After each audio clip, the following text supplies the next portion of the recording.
आप देख रहे हैं हिमाचल डायरीज सिर्फ पोल स्टार टीवी पर।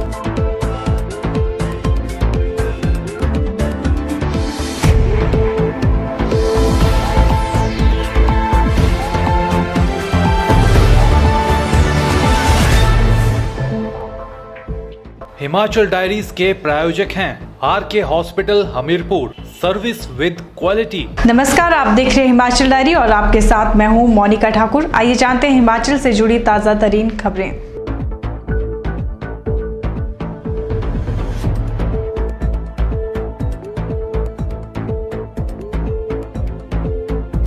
पूरे देश भर में गुरु पर्व को बड़े ही धूमधाम के साथ मनाया गया। गुरु पर्व, जिसे गुरु नानक जयंती और गुरु नानक प्रकाशोत्सव के नाम से भी जाना जाता है। प्रकाश पर्व यानी मन की बुराइयों को दूर कर उसे सत्य, ईमानदारी और सेवा भाव से प्रकाशित करना है। सिख धर्म के संस्थापक और प्रथम गुरु नानक देव जी के जन्म के उपलक्ष्य में गुरु पर्व मनाया जाता है। सिख गुरु नानक देव जी के जन्मोत्सव को बेहद खुशी और उत्साह से मनाते हैं। गुरु पर्व को गुरु नानक जयंती या गुरु नानक प्रकाशोत्सव के नाम से भी जाना जाता है। गुरु पर्व कार्तिक पूर्णिमा को मनाया जाता है। इस दिन को सिख धर्म के अनुयायी गुरु पर्व के रूप में मनाते हैं। गुरु पर्व या गुरु पर्व के 3 सप्ताह पहले से सिख धर्म के लोग भजन कीर्तन करते हुए प्रभात फेरी निकालते हैं। गुरुद्वारों में गुरु ग्रंथ साहिब का अखंड पाठ होता है। गुरु पर्व के अवसर पर धर्म ग्रंथों को सजाया व शब्द कीर्तन किया जाता है। इसके उपरांत निशान साहिब व पंच प्यारों की झांकियां निकाली जाती हैं और सामूहिक भोज अर्थात लंगर का आयोजन किया जाता है। हमीरपुर स्थित गुरुद्वारे में भी भारी संख्या में लोग माथा टेकने पहुंचे। पूरा दिन भजन कीर्तन का दौर जारी रहा तो वहीं लंगर का भी आयोजन किया गया। वहीं पूर्व मुख्यमंत्री प्रेम कुमार धूमल भी इस अवसर पर माथा टेकने गुरुद्वारे पहुंचे। उन्होंने सभी लोगों को गुरु पर्व की शुभकामनाएं दी।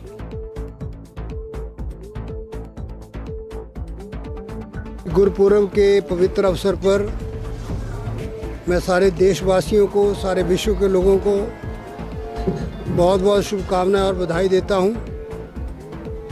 गुरु नानक जी प्रकाश स्तंभ रहे सारे विश्व की मानवता के लिए।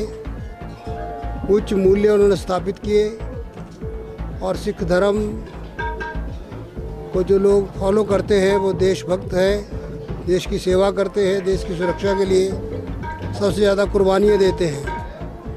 ये गुरु की ही कृपा है कि सब सद्मार्ग पर चलें, आगे बढ़े, देश हमारा सशक्त बने।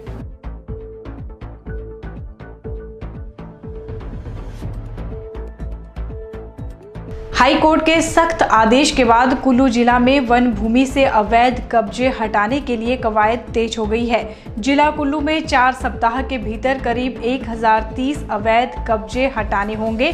अकेले कुल्लू वन मंडल में अवैध कब्जों का यह आंकड़ा करीब 775 है। इनमें से 645 मामले डिसाइड कर लिए गए हैं। इनमें से कुछ मामले अपील में हैं। वन भूमि पर अवैध कब्जों को हटाने की मुहिम के तहत 15 नवंबर तक 14 कब्जाधारियों को कब्जे हटाने के निर्देश दिए गए हैं, जिसके खिलाफ सीपीआईएम कब्जाधारियों के साथ आ खड़ी हुई है और सरकार को चेतावनी दी है कि इस मुहिम को रोका जाए, अन्यथा सीपीआईएम लोगों को लामबंद करके इसके खिलाफ जन आंदोलन खड़ा किया जाएगा। शिमला में पत्रकार वार्ता में कॉमरेड राकेश सिंघा ने आरोप लगाया है कि प्रदेश सरकार हिमाचल के किसानों, बागवानों के हितों की सुरक्षा करने में नाकाम साबित हुई है और 2002 से लेकर आज तक कानून बनाने के बावजूद आज तक उन कब्जों को वैध नहीं किया जा सका है। अब सरकार लगातार न्यायालय के आदेशों की आड़ में किसानों, बागवानों को भूमि से बेदखल कर रही है, जिसके तहत कुल्लू के 14 किसानों को 15 नवंबर तक कब्जे हटाने के निर्देश जारी किए गए हैं। जिन 14 परिवारों को ये आदेश दिए गए हैं उनमें से 12 परिवार दलित हैं और उनके पास सिर्फ कुछ बीघा जमीन है। उन्होंने कहा कि पहले सरकार से इस मुहिम को बंद करने की विनती की जाएगी। यदि सरकार फिर भी नहीं मानती है तो 18 नवंबर से प्रदेश भर में जनता को लामबंद कर इसके खिलाफ आंदोलन खड़ा किया जाएगा और सरकार की पोल खोली जाएगी। वन मंडल कुल्लू में 10 बीघा से कम अवैध कब्जे के 611 मामले हैं। इनमें से अदालत से 512 मामले डिसाइड कर लिए गए हैं, जबकि 10 बीघा से अधिक के 164 मामले हैं, जिनमें से 133 मामले डिसाइड कर लिए गए हैं। 10 बीघा से कम वाले मामलों में वन विभाग ने सख्त कार्रवाई करते हुए 159 अवैध कब्जे हटा लिए गए हैं। वहीं 10 बीघा से अधिक वाले मामले में 27 कब्जे हटाए गए हैं। राजस्व विभाग की ओर से निशानदेही के लिए टीम न मिलने के कारण अवैध कब्जों को हटाने में देरी हो रही है। कुल्लू वन मंडल में अवैध कब्जों के कई पेचीदा मामलों की पुलिस की सहायता से भी विभागीय कब्जे में ले लिया गया है। देखिए, कुल्लू में 14 साथियों को मकान खाली करने के, जिसमें चेतराम एक है और उसके साथ 13 और व्यक्ति है, ये बंजार तहसील के अंदर है, उनके मकान को खाली करने के वो है। और भूमि इनके जो अधिक ग्रहण भूमि इन्होंने की है या जो उनको लॉट हुई है वो 1 बीघे से कम है, इसकी सिर्फ 18 बिस्वे है। इसमें हमारा मत ये है कि इस बेदखली को रोक दिया जाए, क्योंकि ये 2002 की नीति के तहत इन्होंने भूमि अप्लाई की है। 2002 के अंदर विधानसभा के अंदर कानून बन गया था, जिसके तहत आप सरकारी भूमि पर जमीन को अधिग्रहित कर सकते हैं। हिमाचल प्रदेश की सरकार से हम विनती करेंगे कि जो 15 तारीख को उनको मकानों से बेदखल किया जाएगा और मकानों को तोड़ दिया जाएगा, उनके मकान तोड़ने बंद करें। पहला काम यह है। क्यों? वो गैर कानूनी तरीके से नहीं है, वो कानून के तहत उस भूमि पर है। पहली बात। अगर उसके बावजूद वो नहीं करेंगे, हम जनता की ताकत से उन मकानों को नहीं टूटने देंगे, जनता की ताकत से रोकेंगे। अगर मान लो नहीं रोक पाएंगे तो पूरे हिमाचल प्रदेश में इस सरकार के खिलाफ अभियान चलाएंगे।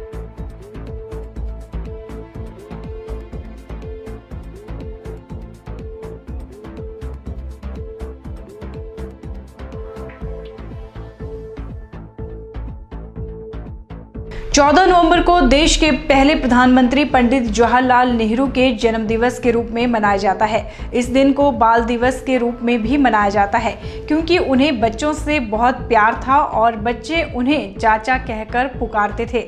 बाल दिवस बच्चों को समर्पित भारत का एक राष्ट्रीय त्योहार है। पूरे देश में बाल दिवस को बड़े ही धूमधाम से मनाया गया। मैं देशवासियों को पंडित जवाहरलाल नेहरू जो पहले प्रधानमंत्री थे, उनके जन्मदिन पर भी बहुत बहुत बधाई देता हूं। इस दिन को हम बाल दिवस के तौर पर मनाते हैं। बच्चों के भविष्य की सुखद भविष्य की मैं कामना करता हूं और सबको बहुत बहुत बधाई देता हूं। 500 और 1000 के नोट बंद होने के बाद लोगों को आ रही परेशानी और बैंकों में लगी लंबी कतारों को देखते हुए सरकार ने नोट बदलने की सीमा 4000 रुपये से बढ़ाकर 4500 रुपये कर दी है। इसके अलावा एटीएम से प्रतिदिन 2000 रुपये की निकासी सीमा भी बढ़ाकर 2500 रुपये कर दी है। इसके अलावा एटीएम से प्रतिदिन 2000 रुपए की निकासी सीमा भी बढ़ाकर 2500 रुपए कर दी गई है। सरकार ने बैंकों को निर्देश दिया है कि खाते से साप्ताहिक निकासी सीमा अब 20,000 की बजाय 24,000 रुपए रखी जाए। अब बैंक खाते से सिर्फ 10,000 रुपए निकालने की भी बाध्यता नहीं रह जाएगी। 500 और 1000 के नोटों के अमान्य होने के बाद से देश भर से पैसे निकालने और जमा कराने के लिए मची अफरा तफरी को कम करने के लिए रविवार को भी बैंक खोले गए थे, लेकिन हालात में कुछ सुधार होता नहीं दिखा। रविवार को भी देश भर में बैंकों के बाहर लंबी कतारें लगी रहीं। लोगों की परेशानियों भरी कतार को कम करने के लिए सरकार ने पैसे निकालने की सीमा बढ़ाने की राहत भरी घोषणा की है। तो वहीं वित्त मंत्रालय ने ट्वीट कर जानकारी दी है कि बाजार में 500 रुपए के नए नोट आ गए हैं। ये नोट रविवार को नई दिल्ली के संसद मार्ग स्थित भारतीय स्टेट बैंक की शाखा में ग्राहकों को मिलने शुरू हो गए हैं। HRTC की बसों में सफर करने पर सीनियर सिटीजन को सम्मान के तौर पर किराए में छूट दी जाएगी। सीनियर सिटीजन के लिए निगम प्रबंधन ने सम्मान कार्ड योजना आरंभ की है। इसमें बुजुर्गों को किराए में सीधे 30% की छूट दी जाएगी। हिमाचल पथ परिवहन निगम की बसों में सफर करने पर सीनियर सिटीजन को सम्मान के तौर पर किराए में छूट दी जाएगी। सीनियर सिटीजन के लिए निगम प्रबंधन ने सम्मान कार्ड योजना आरंभ की है। इसमें बुजुर्गों को किराए में सीधे 30% की छूट दी जाएगी। ऐसे में जिस स्टेशन का किराया 100 रुपए लगता है, सीनियर सिटीजन से इसकी जगह केवल 70 रुपए ही वसूले जाएंगे। ऐसे में बुजुर्गों के लिए शुरू की जा रही सम्मान योजना बड़ी राहत देगी। सम्मान कार्ड योजना HRTC की साधारण बसों में ही लागू रहेगी। लग्जरी बसों में सफर करने पर सीनियर सिटीजन को इस कार्ड में किसी तरह की छूट नहीं मिलेगी। हिमाचल पथ परिवहन निगम की बोर्ड ऑफ डायरेक्टर की बैठक में योजना को मंजूरी मिल गई है। अब इसे जल्द ही लागू करने के लिए प्रक्रिया शुरू की जा रही है। HRTC की बसों में सीनियर सिटीजन के लिए 50 रुपए में सम्मान कार्ड बनाया जाएगा। इसमें प्रदेश सहित बाहरी राज्य से आने वाली HRTC की साधारण बसों में सीनियर सिटीजन को किराए में छूट दी जाएगी। इसके अलावा महिलाओं को भी HRTC की बसों में सफर करने पर किराए में 25% की छूट दी जाती है। यही नहीं, स्कूली छात्रों को भी HRTC में निःशुल्क यात्रा की सुविधा दी जा रही है। अगर आप सिविल सर्विसेज की कोचिंग लेना चाहते हैं तो अब आपको इसके लिए हमीरपुर से बाहर नहीं जाना पड़ेगा, क्योंकि हमीरपुर शहर में खुल गया है निर्वाणा कोचिंग इंस्टीट्यूट, जहां से आप IAS, HAS की कोचिंग ले सकते हैं। अब आपको सिविल सर्विसेज की कोचिंग लेने के लिए हमीरपुर से बाहर नहीं जाना पड़ेगा, क्योंकि हमीरपुर शहर में खुल गया है निर्वाणा कोचिंग इंस्टीट्यूट, जहां से आप IAS, HAS, SSC, HPSSB की कोचिंग ले सकते हैं। निर्वाणा इंस्टीट्यूट के MD सनी दुग्गल ने बताया है कि सिविल सर्विसेज की कोचिंग के लिए छात्रों को हमीरपुर से बाहर जाना पड़ता था, लेकिन अब सिविल सर्विसेज की कोचिंग के लिए छात्रों को बाहर जाने की जरूरत नहीं है, क्योंकि अब हमीरपुर में खुल गया है निर्वाणा इंस्टीट्यूट, जहां से सिविल सर्विसेज की कोचिंग ली जा सकती है। Hello, myself Sunny Duggal and I hails from Hamirpur, Himachal Pradesh. I am starting Civil Service Institute in Hamirpur because there was an immense need of starting an institute in Hamirpur. There are very few people who are selecting into civil services from Himachal area, in spite of the fact they have got a good potential. So I mean we will doing needful for the students and make sure that there would be more selection from Himachal civil services. And हम बच्चों को HAS और IAS के अलावा जो class 2 और class 3 post हैं उसमें भी हम कोशिश करेंगे कि बच्चा अच्छा करे हमारे, और मोर नंबर ऑफ गवर्नमेंट जॉब्स में हमारी सिलेक्शन हो। वहीं इस अवसर पर रजनीश पुरी ने निर्वाणा इंस्टीट्यूट को ढेरों शुभकामनाएं दी। उन्होंने कहा कि अब छात्रों को अपने सपनों को साकार करने के लिए हमीरपुर शहर से बाहर नहीं जाना पड़ेगा। वे अपने शहर में ही सिविल सर्विसेज की कोचिंग ले सकते हैं और अपने सपनों को साकार कर सकते हैं। Actually, Hamirpur has a very rich culture of education. As we've seen, the mushrooming of different institutions in this particular town is always there. So, but there is always an immense need of something like that, somebody who can prepare people for HAS, IAS on all these things. So I really appreciate Mr. Sunny Duggal, the one who has come up with such an initiative to give coaching to the people for IAS, HAS exams. And I'm sure that it will benefit for the youth of Himachal. Even I'm not talking about even this particular town, Hamirpur, but even for whole of the Himachal, it will be really very fruitful that we have such experienced people like Master Sunny Duggal, and there are some other people, those who have associated with him, those who have themselves have cracked all these services. And the other thing is कि उसमें एक सबसे बड़ी बात है कि सन्नी दुग्गल जिसमें उन लोगों का भी ख्याल रख रहे हैं जो एलाइड सर्विसेज के लिए तैयारी करना चाहते हैं, जो लोग एलाइड सर्विसेज के साथ साथ, जैसे मेरी इनसे बात हो रही थी, ये बता रहे थे कि जैसे टैट और इन सब कोर्सेज के लिए, इन सब एग्ज़ाम्स के लिए वो कोचिंग देने का अपनी तरफ से भरपूर प्रयास करेंगे ताकि लोग उनमें भी ज़्यादा सिलेक्शन पा सके। तो मैं अपनी तरफ से पूरी निर्वाणा की टीम को कंग्रेचुलेट करना चाहता हूं और बधाई देता हूं कि अपने भविष्य में वो अवश्य ही ज़्यादा से ज़्यादा सिलेक्शन लेकर आएंगे और अपने निर्वाणा के साथ साथ हमीरपुर का नाम भी IAS और HAS की कोचिंग में भी चमकाएं।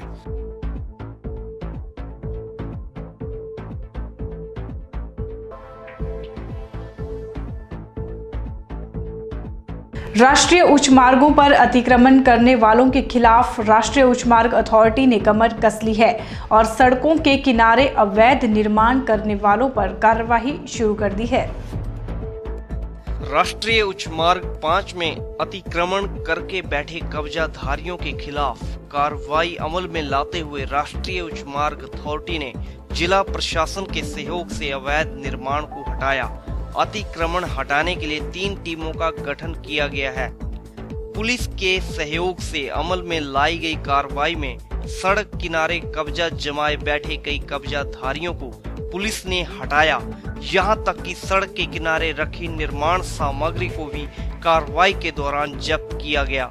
पुलिस के मुताबिक NH 5 पर अवैध निर्माण को हटाने की मुहिम छेड़ी गई है, क्योंकि सड़क के किनारे हुए अतिक्रमण की वजह से दुर्घटनाओं का अंदेशा बना रहता है, जिससे आम जनता को दिक्कतों का सामना करना पड़ता है।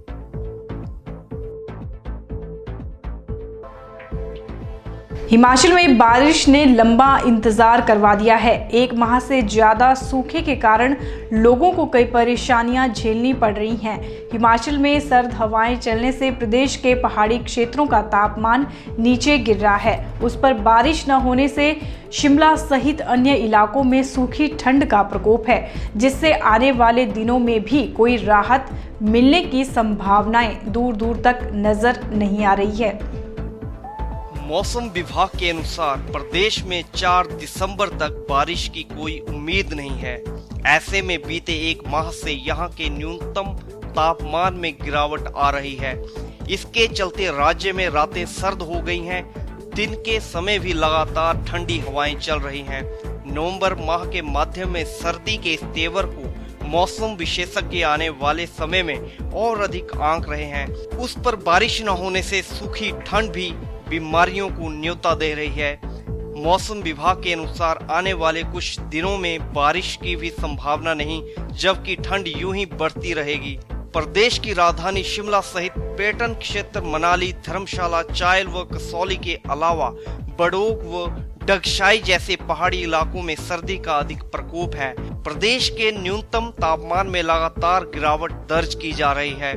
यही कारण है कि राज्य में कई स्थानों में रात होते ही तापमान 0 से नीचे जा रहा है। हाँ, अभी जो टेम्परेचर वेदर है, अभी आने वाले दिनों में भी वेदर जो अभी 1 हफ्ते तक ड्राई रहने की संभावना है। जब से मानसून विड्रा हुआ है तब से मानसून जो वेदर है वो ड्राई चल रहा है। तापमान जो शिमला का है ये 8 से 9 डिग्री के बीच चल रहा है। कल्पा और मनाली का जो तापमान है वो 2 डिग्री के आसपास है। लाहौल स्पीति का जो किलोंग का एरिया है उसमें 0 से 1 डिग्री तापमान चल रहे हैं, लेकिन लाहौल स्पीति के जो ऊपरी इलाके हैं वहाँ पे जो तापमान है वो 0 से 7 डिग्री नीचे चल रहे हैं। आने वाले दिनों में भी जो तापमान में हल्की जो गिरावट वो जारी रहेगी। हिम एकेडमी पब्लिक स्कूल विकास नगर द्वारा हमीरपुर डिग्री कॉलेज के ग्राउंड में एथलेटिक मीट का आयोजन किया गया, जिसमें 9वीं से 12वीं कक्षा के छात्रों ने भाग लिया। हिम एकेडमी पब्लिक स्कूल विकास नगर द्वारा एथलेटिक मीट का आयोजन किया गया, जिसमें 9वीं से 12वीं कक्षा के छात्रों ने भाग लिया। इस कार्यक्रम की मुख्य अतिथि अंतर्राष्ट्रीय स्तर पर ख्याति प्राप्त हिमाचली कबड्डी खिलाड़ी कुमारी प्रियंका नेगी रही, जो वर्तमान में पुलिस प्रशिक्षण कॉलेज डरोह पालमपुर में सब इंस्पेक्टर की ट्रेनिंग ले रही हैं। वहीं इस अवसर पर स्कूल के कोच ने बताया कि इस एथलेटिक मीट में खिलाड़ियों ने बढ़ चढ़कर भाग लिया। उन्होंने कहा कि इस तरह के आयोजन से बच्चे फिजिकली फिट रहते हैं। हिम एकेडमी की तरफ से स्पोर्ट्स स्टाफ जो है एथलेटिक मीट ऑर्गेनाइज कर रहा है। ये सुबह तकरीबन 9:30 बजे शुरू की गई थी। इस एथलेटिक मीट के लिए जो हमारे चीफ गेस्ट थी वो इंटरनेशनल प्लेयर प्रियंका नेगी थी, जो कबड्डी की प्लेयर रही हैं और रिसेंटली वो IAS इसमें SI हैं सॉरी। और हमारे स्पोर्ट्स डिपार्टमेंट की तरफ से हम लोगों ने 9th, 10th, +1, +2 के अलग अलग जो इवेंट ऑर्गेनाइज किए हुए थे। इसके लिए हमने 9th और 10th का आपस में कंपटीशन था और +1 और +2 का आपस में कंपटीशन था। इसके बाद हमने जो एक स्पेशल इवेंट रखा हुआ है वो टग ऑफ वॉर कब रखा है, जो बॉयज़ का होगा और जो बॉयज़ के बाद जो है स्टाफ के साथ उनका मैचेज होंगे, और ये एथलेटिक मीट 3:30 बजे जो है समाप्त कर दी जाएगी। इवेंट इसके लिए जो है 100 metre, 200 metre, 400 metre, relay, 800 metre, long jump, shot put, ये सारे इवेंट थे। और +1 +2 के लिए जो था टग ऑफ वॉर का मैच था बॉयज़ एंड गर्ल्स के लिए, लेकिन 9th और 10th के लिए ये नहीं रखा गया था। तो वहीं इस अवसर per him academy public school के बच्चे भी काफी उत्साहित नजर आए। उन्होंने भी अपने विचार पोलस्टार टीवी के साथ साझा किए। सर, मेरा नाम अंकित वर्मा है। मैं him academy public school Hamirpur का एक छात्र। आज हमारे स्कूल ने यहाँ पे एथलेटिक मीट आयोजित की है। मतलब ये एथलेटिक मीट में यहाँ पे हमारे जितने भी एथलेटिक्स के अंदर जितने भी इवेंट्स आते हैं, 100 मीटर रेस, 200 मीटर रेस, 400, वो सब कुछ यहाँ पे हमारे जो कोच सर है वो हमारे यहाँ पे वो कोच है वो करवाते हैं। यहाँ पे ये सब करवाने से हमारे स्कूल का एक मोटिव है कि हमारे अंदर जो स्पोर्ट्स की इनबिल्ट कॉन्फिडेंस है और जो हम स्पोर्ट्स के लिए हम ज़्यादा अच्छा जो हमारे को स्पोर्ट्स लगता है हम उसमें अपना 100% दें और आगे जाके अपने कंट्री को, अपनी स्टेट को रिप्रेजेंट करें इसमें। और ये हमारे लिए बहुत अच्छा है। अगर हम स्पोर्ट्स में हम किसी भी इवेंट में अब हम पार्ट लेते रहे और ऐसा करते रहे तो हमारे क्या नाम है हम फिजिकली फिट रहते हैं। और अगर हमारे को अपॉर्चुनिटी मिलती है कि हमें इंडिया या किसी भी कुछ हाई लेवल पे हम अपने को कंट्री को या किसी स्टेट को रिप्रेजेंट करें तो वो बहुत अच्छी बात है। तो मैं स्कूल वालों को भी धन्यवाद करना चाहूँगा जो उन्होंने यहाँ पे एथलेटिक मीट्स कराई। ये हर साल हमारे स्कूल में भी हमारे वैसे मैं हॉस्टलर तो हॉस्टल में भी हमारी रोज़ की रोज़ स्पोर्ट्स होती है और स्कूल में भी हमारे को 1 घंटा रोज़ स्पोर्ट्स का दिया जाता है। तो मैं स्कूल वालों को भी थैंक यू बोलना चाहता हूँ और सबको थैंक यू बोलना चाहता हूँ। और आज हम यहाँ पे स्पोर्ट्स मीट के लिए गैदर हुए हैं यहाँ पर 9 to +2 और हमारे स्कूल में पढ़ाई के साथ साथ स्पोर्ट्स भी खेला जाता है और हमें स्पोर्ट्स से बहुत ही ज़्यादा प्रेरणा मिलती है। और हमारे स्कूल में पढ़ाई होती है, स्पोर्ट्स भी होता है और स्पोर्ट्स से मतलब यहाँ पे रेस हो रही है जैसे 800, 100 मीटर, 400 मीटर, तो फिर उससे हम फिज़िकली स्ट्रॉन्ग होते हैं। हमारी अंदर की जो कैपेसिटी होती है वो बढ़ती है और हम फिज़िकली स्ट्रॉन्ग होते हैं। तो वहीं विद्यालय प्रबंधन ने विजेता छात्रों को बधाई देते हुए कहा कि जीतना और हारना किसी प्रतियोगिता के 2 पहलू हैं। जीत हम में आत्मविश्वास जगाती है और हार ये बताती है कि जीत के लिए कितनी ज्यादा तैयारी की जरूरत होती है। इसलिए दोनों पक्षों को बराबर रखते हुए आगे बढ़ना चाहिए। आज के बुलेटिन में फिलहाल इतना ही। मोनिका ठाकुर को दीजिए इजाजत। नमस्कार।